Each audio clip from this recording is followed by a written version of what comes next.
नमस्कार विद्यार्थी मित्रांनो, मी श्रावण पवार आपलं सगळ्यांचं पुन्हा एकदा आपल्या या व्हिडिओ लेक्चर सिरीजमध्ये मनापासून स्वागत करतो।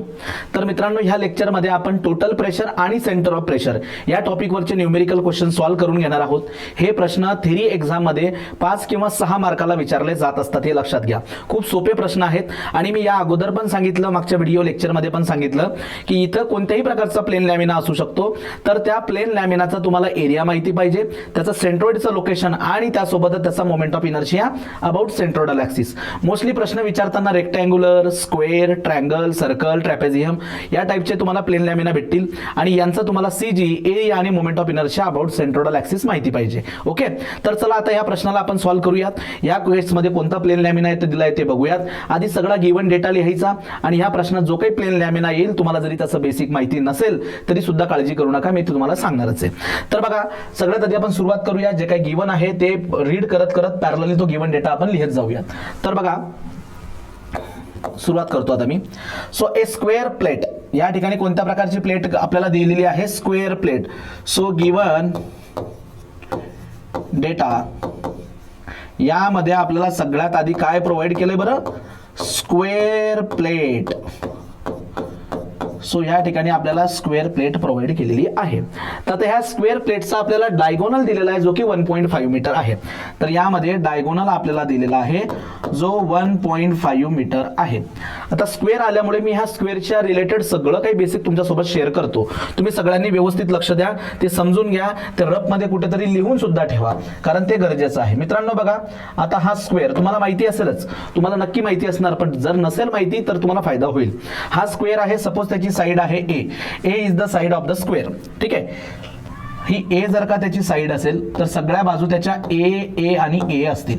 मग तुम्हाला जर का साइड माहिती असेल तर इझिली तुम्ही या साइड पासून काय कॅल्क्युलेट करू शकतात? एरिया जो असतो ए स्क्वेअर, म्हणजे साइडचा स्क्वेअर किंवा बाजूचा वर्ग। नंतर या स्क्वेअरला 2 डायगोनल असतात, हे बघा दोघं डायगोनल मी इथं ड्रॉ करतो। तर या केसमध्ये हे दोघं डायगोनल आहेत इनक्लाइन डायगोनल, कारण साइड्स आहेत, 2 साइड आहेत व्हर्टिकल, 2 साइड आहेत हॉरिझॉन्टल, तर डायगोनल येतील इनक्लाइन, बरोबर। मग आता या डायगोनलची लेंथ जर का मी डी ने डिनोट डी ने जर का मी त्याची लेंथ डिनोट केली, let's say D is the length of the diagonal. ठीक आहे, D is the length of the diagonal. तर त्या केसमध्ये ती लेंथ कशी बरं फाइंड आउट करणार आपण? तर त्यासाठी आपल्याला पायथागोरसचा थेरम वापरावा लागेल। बेस त्याचा ए आहे, हाईट त्याची ए आहे, तर according to the right angle triangle आणि पायथागोरस थेरम आपल्याला डी कसा मिळेल? इट इज स्क्वेअर रूट मध्ये ए चा स्क्वेअर प्लस ए चा square, that is equal to A square means it is equal to 2 time A square. So D is equal to √2 into A, √2 into A. तर ज्याही वेळेला आपल्याला side दिली असेल तुम्ही डायगोनल कॅल्क्युलेट करू शकता, डायगोनल दिला असेल तर साइड कॅल्क्युलेट करू शकतात। मग ह्या प्रश्नात आपल्याला काय बरं दिलं होतं?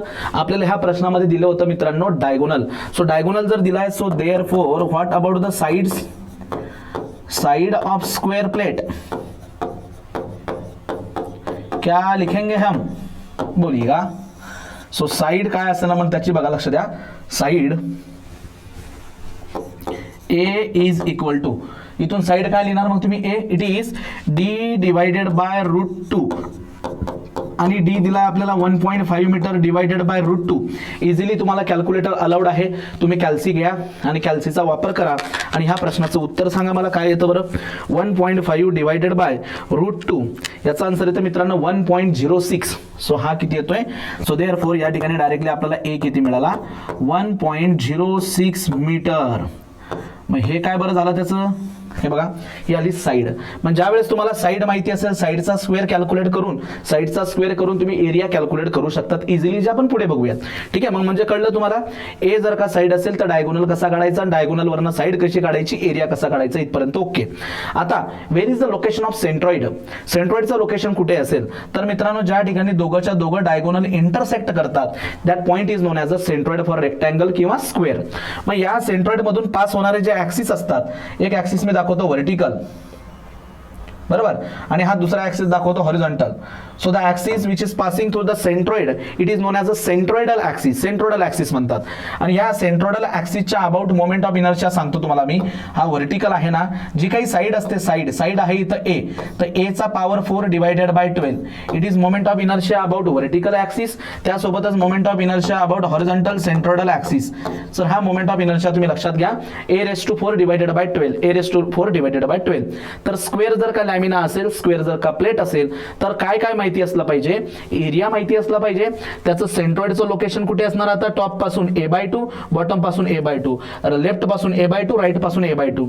ज्या ठिकाणी दोघं डायगोनल इंटरसेक्ट करतात that point is your G point, म्हणजे सेंट्रॉइड पॉइंट. आणि त्या सेंट्रॉइड पॉइंट मधून जेवढे ऍक्सिस पास होतील that is known as a centroidal axis. इथं हॉरिझॉन्टल सेंट्रॉइड ऍक्सिसच्या अबाउट मोमेंट ऑफ इनर्शिया लागेल मला, it is s⁴ divided by 12, a⁴ divided by 12. So या प्रॉब्लेमला सॉल्व्ह करण्यासाठी लागणारी सगळी बेसिक माहिती तुमच्यासोबत मी इथे शेअर केली आहे. तुम्ही इझिली आपल्या व्हिडिओला पॉज करून या सगळ्या गोष्टी आपल्या नोटबुक वरती बाजूला कुठेतरी रफमध्ये लिहून घ्या, कारण पुढे प्रश्न सोडवताना मी आता असं कन्सिडर करेल की तुम्हाला हे ऑलरेडी आता नोन आहे. ठीक आहे, चला हे मी रिवाइज करून घेतलं तुमच्याकडून. अजून प्रश्न आता बघा, फक्त स्क्वेअरचा उल्लेख आल्यामुळे मी एवढ्या गोष्टी इथे लिहून काढल्यात. ठीक आहे, हे सगळं आता मी इथून इरेज करतो. पुढे क्वेश्चनला रीड करत जाऊया.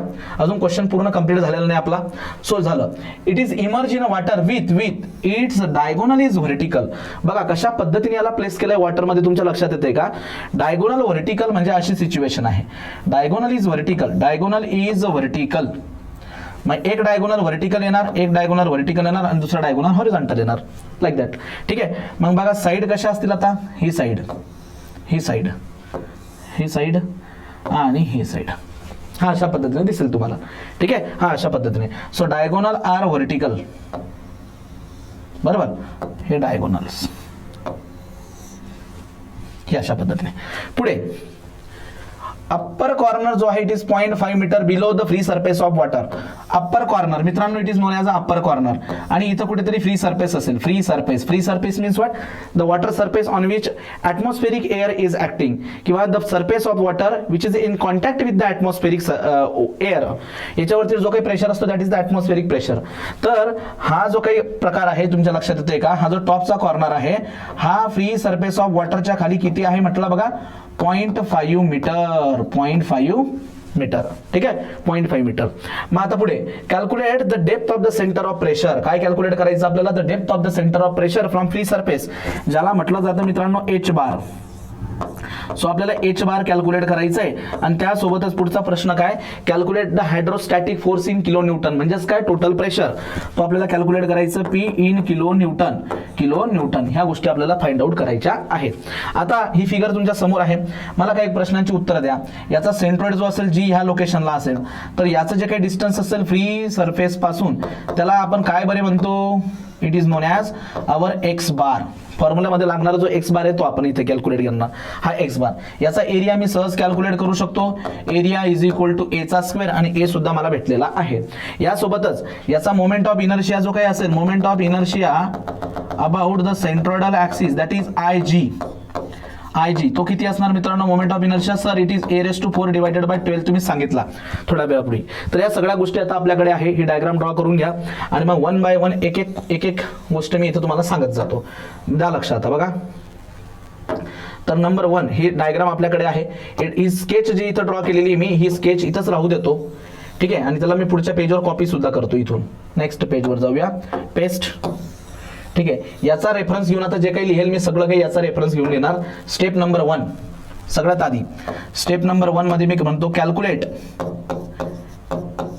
कॅल्क्युलेट एरिया आणि सेंट्रॉइडल डिस्टन्स म्हणजेच एक्स बार फ्रॉम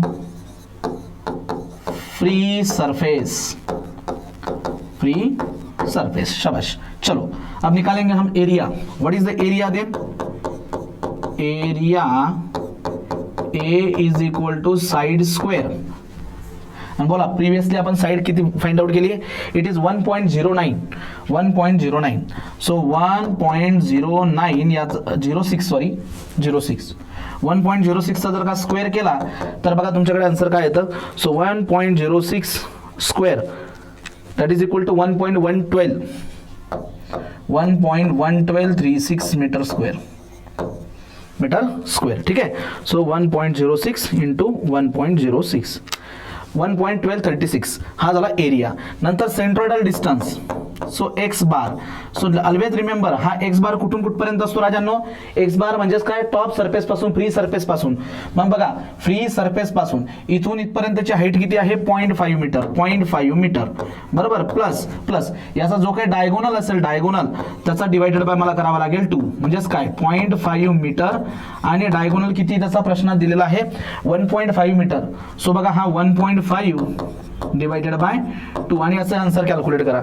मग बघा हा 1.5 डिवायडेड बाय जर 2 केलं तर 0.75 येत आहे आणि त्यामध्ये आपण 0.5 मीटर जर ऍड केलं मित्रांनो, so it is 1.25 metre 1.25 metre from free surface. Free surface पासून 1.25 मीटर. ह्या गोष्टी झाल्यात म्हणजे ही स्टेप नंबर 1 आपली झाली. याला इथे ठेवून देतो मी. आता नंबर 2 आता काय लागेल आपल्याला? एक्स बार झाला, एरिया झाला. नाव moment of inertia. Number 2 moment of inertia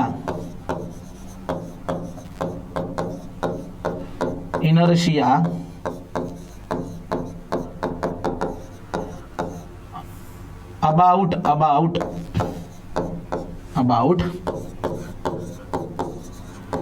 centroidal axis. मित्रांनो याला कशाने डिनोट करतो बरं आपण? Moment of inertia about centroidal axis. Colour change करून घेतो मी. चलो कलर चेंज कर लेते हैं. I suffix G. Moment of inertia about the centroidal axis. Okay, मग बोला how to calculate the moment of inertia about centroidal axis. Formula तुमच्या सोबत आहे. मी ऑलरेडी तुम्हाला सांगितलंय की moment of inertia about centroidal axis side raise to the power 4 divided by 12 कारण हा स्क्वेअर आहे. याच्या आधीच्या प्रॉब्लेम मध्ये आपण ट्रायंगल घेतलाय. सो ट्रायंगल आणि स्क्वेअर दोघं झालेत आपले इथं. मग साइड किती आहे रे राजांनो? याची साइड आपण कॅल्क्युलेट केली that is 1.06 raise to the power 4 करावा लागेल आता आणि डिवायडेड बाय 12 1.06. ठीक आहे. सो 1. आपल्याकडे कॅल्सी आहे त्यामुळे या डेला घाबरू नका तुम्ही. 1.06 raise to the power 4 okay आणि त्याला डिवाइड करायचं मित्रांनो 12 ने. तर हे आन्सर येतोय 0.1052. इट इज 0.1052 आणि हा कशात असणार? Metre raise to the power 4 metre raise to the power 4. मग आता आपला moment of inertia about centroidal axis सुद्धा आलेला आहे. ठीक आहे, हा झाला आपला number 2. Now the third is what? बघा काय काय लागतं आपल्याला तुमच्या लक्षात येते का? जर का आपल्याला हा फॉर्म्युला वापरायचा असेल प्रेशरचा, हा प्रेशरचा फॉर्म्युला वापरायचा असेल आपल्याला तर फॉर्म्युला काय असतो? गॅमा इंटू ए इंटू एक्स बार. ठीक आहे. आणि नंतर जर आपल्याला सेंटर ऑफ प्रेशर कॅल्क्युलेट करायचं असेल तर एक्स बार प्लस प्लस या ठिकाणी असतो I G sine square theta divided by A into X bar. But हे प्रॉब्लेम आहेत व्हर्टिकल प्लेटचे. व्हर्टिकल प्लेटचे जेवढेही प्रॉब्लेम असतील बघा डायगोनल इज व्हर्टिकल तर ह्या केसमध्ये अँगल दिला आहे का आपल्याला? नाही. So consider it as a 90 degree. So sine of 90 degree is equal to 1. तर याची व्हॅल्यू काय येणार? 1. मग आता बघा एक्स बार माहिती झाला, एक्स बार ए माहिती झाला, आय जी माहिती झाला, ए एक्स बार. वॉटरचा प्रॉब्लेम आहे तर त्याचा आपल्याला युनिट वेट सुद्धा माहिती. डायरेक्टली आता आपण कॅल्क्युलेट करू शकतो centre of pressure. So number 3 centre of total pressure. So total pressure ज्याला कशाने डिनोट करतो मित्रांनो आपण? It is denoted with the letter capital P. Total pressure. How to calculate the total pressure then?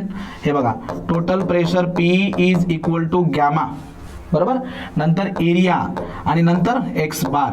What is the gamma for water? It is 9810. 9810.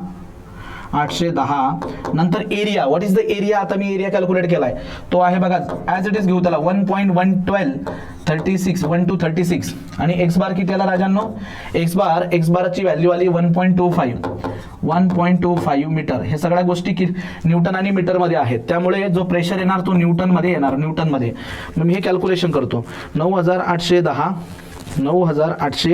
हा unit weight आला into 1.1236 हे आलं area. 1.1236 is the area बरोबर. आणि त्यानंतर 1.25 हे answer येतंय मित्रांनो 13778.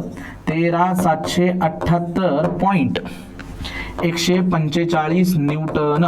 आता लक्षात घ्या, या डेसिमलला जर का आता किलो न्यूटन मध्ये कन्वर्ट करायचं असेल किलो न्यूटन मध्ये, त्या डेसिमलला 1 2 3 घरा इकडे सरकवा.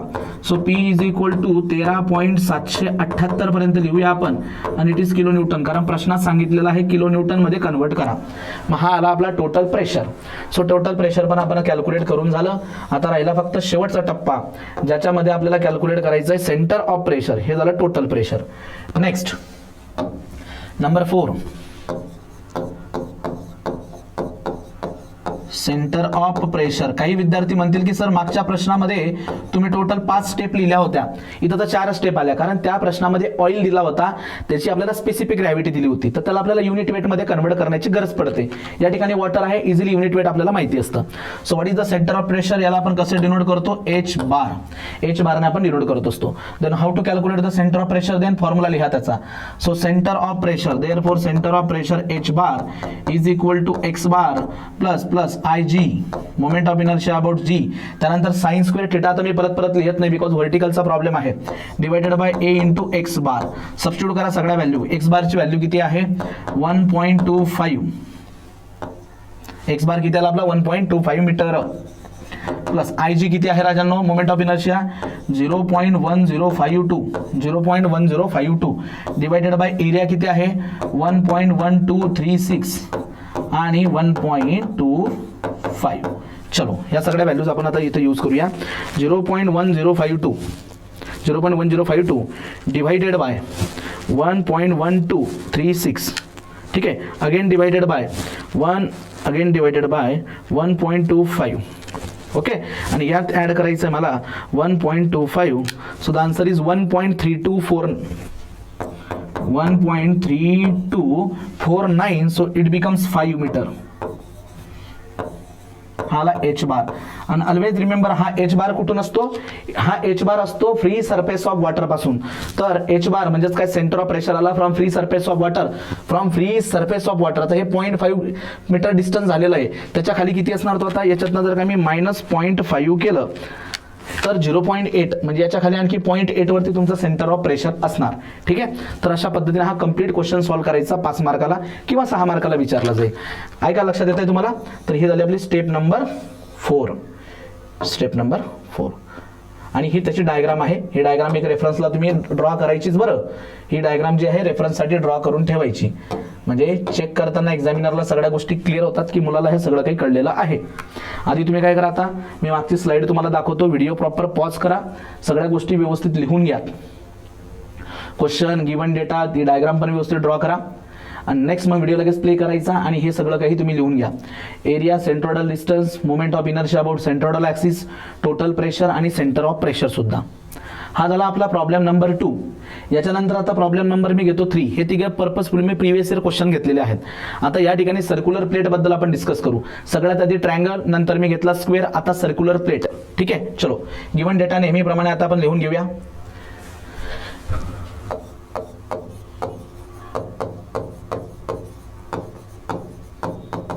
गिवन डेटा, तर बघा या ठिकाणी क्लिअरली मेन्शन केलंय circular plate of 1.2 metre diameter. So बघा लक्ष द्या, circular plate in which diameter D ने डिनोट करतो मी, इट इज 1.2 मीटर. डायामीटर जो आहे 1.2 मीटर. चला सर्कल बद्दलचं थोडंसं बेसिक मी तुम्हाला या ठिकाणी सांगतो, थोडं बेसिक तुमच्यासोबत मी डिस्कस करतो. हा बघा मित्रांनो, हा आहे सर्कल. हा त्याचा हॉरिझॉन्टल ऍक्सिस, हा व्हर्टिकल ऍक्सिस. सर्कल मध्ये लक्षात घ्या, ज्या ठिकाणी बघा सेंटर जो असतो, centre of the circle itself non as the centroid. हा जो असतो त्याचा जॉमेट्रिकल सेंट्रॉइड, हा असतो सेंट्रॉइड. तर सर्कलचं कसं असतं लक्षात घ्या, याचा मोमेंट ऑफ इनर्शिया बघा, मोमेंट ऑफ इनर्शिया असतो π/64 d⁴ अबाउट हॉरिझॉन्टल ऍक्सिस आणि π/64 d⁴ about vertical axis. So दोघांचा मोमेंट ऑफ इनर्शिया सेम असतो. हा, नंतर एरिया कसा कॅल्क्युलेट करणार, area is equal to π/4 d⁴ d², π/4 d². हा एरिया आला, हा तुमचा मोमेंट ऑफ इनर्शिया आला अबाउट सेंट्रोइडल ऍक्सिस. आणि आता काय लागतो लागतो आपल्याला एक्स बार. सो एक्स बार जो असतो हे बघा, हे सेंट्रॉइडचं लोकेशन आहे. याच्यापासून जिथं कुठे फ्री वॉटर सरफेस असेल तिथून तुम्ही एक्स बार कॅल्क्युलेट करू शकतात. सो सर्कल जर असेल, या सर्कलमध्ये डी जर का त्याचा डायमीटर रिप्रेझेंट करत असेल, डी डायमीटर, तर एरिया हा असतो आणि मोमेंट ऑफ इनर्शिया हा असतो. या सगळ्या गोष्टी तुम्ही प्रिव्हियसली कुठेतरी इंजिनिअरिंग मेकॅनिक्स मध्ये मॉस म्हणा किंवा स्वॉम स्ट्रेंथ ऑफ मटेरियल मध्ये शिकलं असणार, किंवा या कधीतरी मॅथमॅटिक्स मध्ये झालेल्या गोष्टी असतील. हे बेसिक लागत राहतं. आता मी तुम्हाला सगळ्या प्लेन फिगर्स इथे लिहून दाखवण्याची मला गरज वाटत नाही. ज्या प्रॉब्लेम मध्ये जे आहे त्यासोबत मी डिस्कस करेल, पण तुम्हाला माझं पर्सनल सजेशन असेल की यासोबतच एकदा रेक्टँगलचं लिहून बघा, त्यानंतर तुम्ही यासोबत ट्रॅपेझियमचं सुद्धा एक लिहून बघा. या 3-4 टॉपिकच्या बाहेर क्वेश्चन राहत नाही, हे तुम्ही लक्षात घ्या. चला, हे झालं. मग आता आपण काय करूया, ह्या गोष्टी तुम्ही आता नोट डाऊन करून घ्या. आता आधी मी पूर्ण गिवन डेटा लिहून घेतो. लिहितो. नंतर इज प्लेस व्हर्टिकली प्लेस केला आहे असा वर्ड आल्यामुळेच theta is equal to directly 90 degree आला, 90 डिग्री. ओके. इन वॉटर आला. सो युनिट वेट आपल्याला माहिती, such that the centre of the plate is 2.5 metre below the free surface of water. म्हणजे बघा मित्रांनो, आता मी काय करतो माहिती का, लक्ष द्या तुम्ही. मी पॅरलली ही डायग्राम ड्रॉ करत जातो बरं का. इथं पॅरलली एक मस्त डायग्राम ड्रॉ करतो. आता हा सर्कल आहे सपोज, आणि हा त्याचा सेंट्रोइडल ऍक्सिस, किंवा या ठिकाणी जी दाखवतो मी, लेट्स से इट इज जी, आहे जी, बरोबर. तर या प्रश्नामध्ये दिल्याप्रमाणे बघा की हा फ्री सरफेस आहे, हा आहे फ्री सरफेस. आता याचा डायमीटर किती दिलेला आहे, डायमीटर आहे 1.2 metre. 1.2 metre is the diameter. तर रेडियस किती येणार, रेडियस इट इज 0.6 मीटर आणि 0.6 मीटर, बरोबर ना. म्हणजे हे डिस्टन्स 0.6, हे डिस्टन्स 0.6 मीटर. प्रश्नात काय दिलंय की the centre of the plate is 2.5 metre below the free surface. हा सेंटर आहे, हे डिस्टन्स तुम्हाला दिलंय मित्रांनो. म्हणजेच काय, डायरेक्टली तुम्हाला एक्स बार देऊन टाकलेला आहे. What is x bar? What is the x bar? X bar is the centroidal distance of the plane lamina from free surface of water. हा फ्री सरफेस आहे, आणि फ्री सरफेस पासून त्याचं सेंटरचं लोकेशन दिलेलं आहे, म्हणजे सेंट्रॉइडचं लोकेशन. सो डायरेक्टली एक्स बार तुम्हाला गिवन आहे 2.5 मीटर. सो या प्रश्नामध्ये डायरेक्टली आपल्याला एक्स बार दिलेला आहे, बरोबर का नाही. एक्स बार आपल्याला दिला आहे. अँड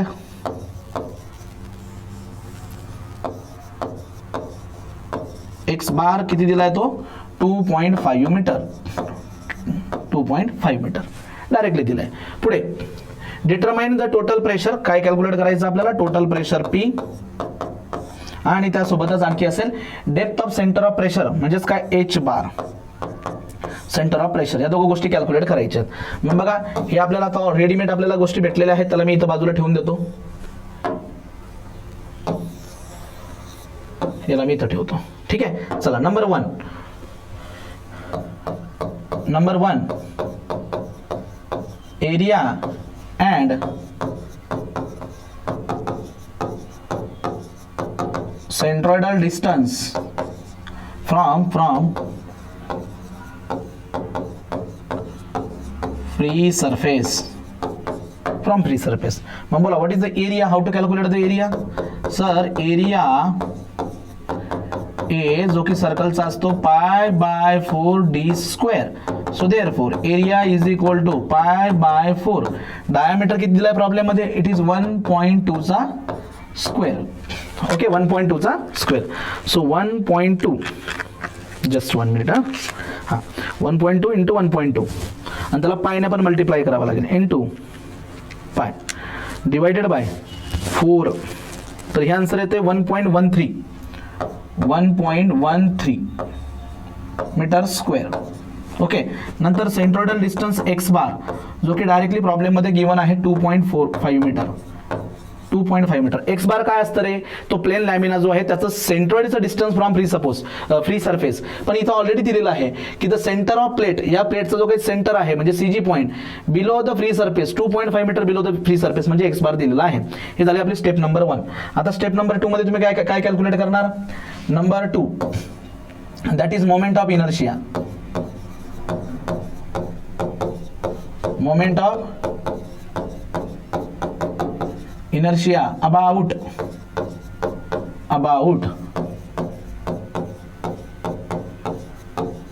centroidal axis अबाउट कोणत्या axis, centroidal axis.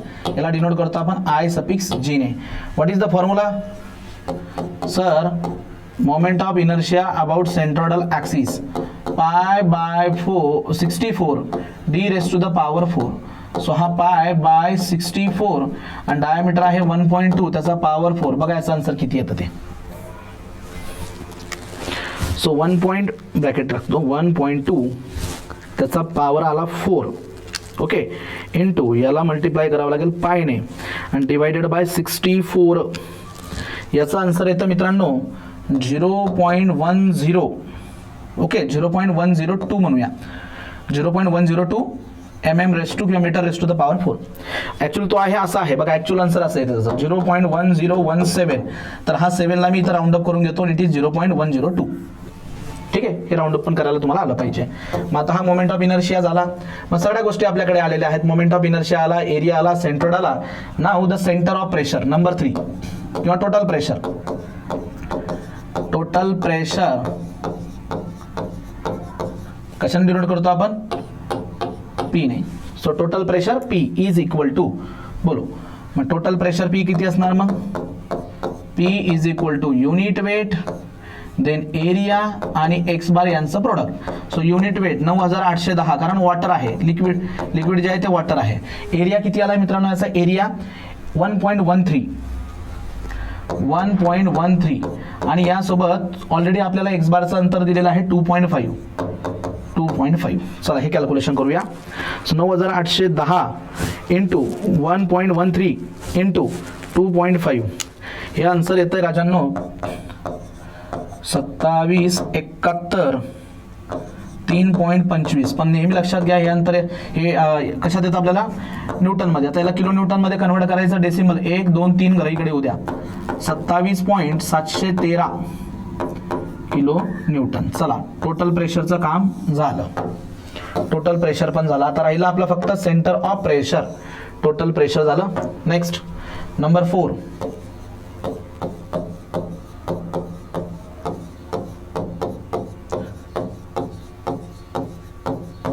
Centre of pressure H bar. Centre of pressure H bar. मग बोला how to calculate the centre of pressure then. Sir H bar is equal to x bar plus moment of inertia about G आणि sine square थीटाची value येणार 1 divided by a into X bar. चलो X बार दिला आपल्याला 2.5 metre plus I G किती आहे, moment of inertia about G it is 0.102 divided by area किती आला, एरिया इट इज 1.13 आणि याला 2.5 ने मल्टिप्लाय करायचं आहे. बघूयात हे आन्सर किती येतं. मग मी काय करतो, आधी न्यूमरेटर घेतो 0.102 याला डिवाइड करतो 1.13 ने. जे काही आन्सर येईल त्याला परत डिवाइड करतो 2.5 ने आणि जे काही आन्सर येईल त्याच्यामध्ये 2.5 ऍड करून टाकतो. हे आन्सर राजांनो 2.536 metre from free surface. Always remember H बारची व्हॅल्यू कुठून येते, it is from free surface. तर अशा पद्धतीने ह्या सगळ्या प्रश्नांची उत्तरं आपली इथं झाली. म्हणजे तुमच्या लक्षात येतंय का, एच बार आला 2.536 मीटर आणि त्याचं सेंट्रोइड कुठे आहे 2.5 मीटर वरती. म्हणजे याच्या खाली आपला इथं काय लोकेट होतोय लक्षात येतंय, सेंटर ऑफ प्रेशर. तर तुम्ही नेहमीप्रमाणे आता व्हिडिओला व्यवस्थित पॉज करा, हा क्वेश्चन नंबर 3 जो आहे तो प्रॉपरली लिहून घ्या, पॉज करून सगळं काही लिहून टाका आणि नंतर पुढे या स्लाइडवरती स्टेप नंबर 2, स्टेप नंबर 3 आणि स्टेप नंबर 4. तर अशा पद्धतीने आतापर्यंत आपण स्क्वेअर ज्याच्यामध्ये डायगोनल आहे व्हर्टिकल, नेक्स्ट आपण ट्रायंगल आणि सर्कल या तिघ गोष्टी आपण डिस्कस केलेल्या आहेत. आता आपण इथं थांबूया, रिमेनिंग पार्ट जो आहे तो आपण नेक्स्ट व्हिडिओ लेक्चरमध्ये डिस्कस करू. Thank you so much.